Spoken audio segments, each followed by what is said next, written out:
के चुनाव एक बहुत बड़ा संकेत करते हैं कि भारतीय राजनीति, भारतीय लोकतंत्र अब परिपक्वता की ओर आगे बढ़ रहा है। जाति, पंथ, मजहब, भाषा इनके परे अब वो राष्ट्रीय एकता, अखंडता, संप्रभुता, राष्ट्र का विकास, पहले ध्रुवीकरण की बात होती थी, अब सशक्तिकरण की तरफ देश बढ़ रहा है। और कुछ लोग ओबीसी, दलित, वनवासी, कम्युनिस्ट और जो एंटी नेशनल एलिमेंट्स थे, इनका एक गठजोड़ बनाने की नाकाम कोशिश कर रहे थे। अब वो सारे बादल छट गए हैं और आने वाला समय इस बात का संकेत है कि भारतीय राजनीति में वही लोग आगे बढ़ पाएंगे जो विकास की बात करेंगे, जो जाति, पंथ, मजहब के नाम पर तोड़ने की बात नहीं करेंगे, बल्कि सबको जोड़ने की सर्वसमावेशी राजनीति की बात करेंगे और देश में फुल टाइम पॉलिटिक्स करेंगे। कुछ लोग पार्ट टाइम पॉलिटिक्स कर रहे थे, उनको भी अब ये सबक है, ये चुनाव।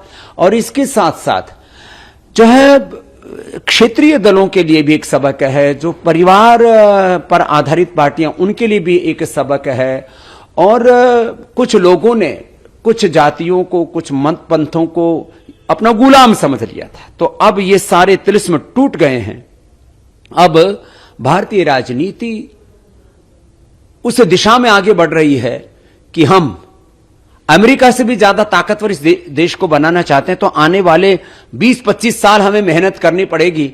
नहीं तो कोई कमजोर राष्ट्र होता है, उसकी क्या हालात होती है, क्या हश्र होता है। मैंने यूक्रेन और रसिया में कि युद्ध में देख लिया है।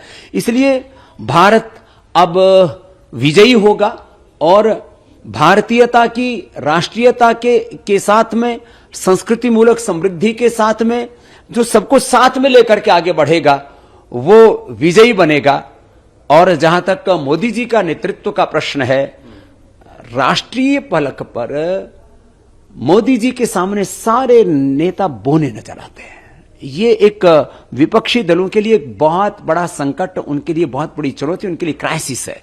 और इसलिए राष्ट्रीय परिप्रेक्ष्य में अब लोग देखते हैं तो मोदी जी के सामने कोई दूसरा चेहरा और चरित्र, नेतृत्व उनको नजर नहीं आता। और राष्ट्रीय नहीं, अब वैश्विक परिप्रेक्ष्य में मोदी जी को लोग देखने लगे हैं। और जिस तरह से मोदी जी, योगी जी, अमित शाह जी, नड्डा जी और ये लोग मेहनत किए हैं, तो मैं जो एक शब्द बोला करता हूं, पुरुषार्थ की पराकाष्ठा का यह विजय गीत है।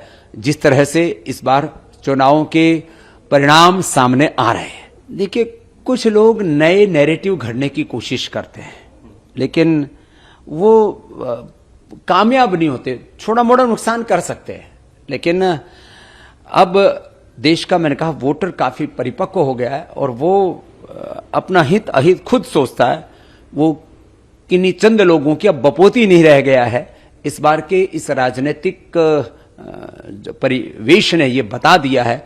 मैं तो जो लोग इस चुनाव में मात खाए बैठे हैं, जो मातम मना रहे हैं, जिनका थोड़ा सा बीपी अप डाउन है, जिन लोगों को नींद नहीं आ रही है, तो थोड़ा सा योगाभ्यास करें। क्योंकि जो योग और राजयोग के मार्ग पर, योग धर्म और राष्ट्र धर्म के मार्ग पर चल रहे हैं, वही विजय हो रहे हैं। एमएलए, एमपी, सीएम, पीएम जो योग कर रहे हैं वो आगे बढ़ रहे हैं। इसलिए सब योगी बने और अपने आप को नियंत्रित करें। क्योंकि हार यदि एक सबक सिखाती है तो जीत भी आपको विनम्र भी बनाती है। तो सभी परिस्थितियों में योग के मार्ग को जरूर चुन लें, नहीं तो बहुत लोगों को बीपी बढ़ने से, हार्ट प्रॉब्लम होने से, नींद उड़ने से, या पूरी तरह से एक नेगेटिविटी में जो लोग चले गए, उनके लिए लाइफ थ्रेटनिंग भी हो सकता है। जो पॉलिटिकल थ्रेट आई है उसको तो फिर भी झेल लेंगे। इसलिए इस पूरे परिवेश से उभरने के लिए मैं सबको योग करने की सलाह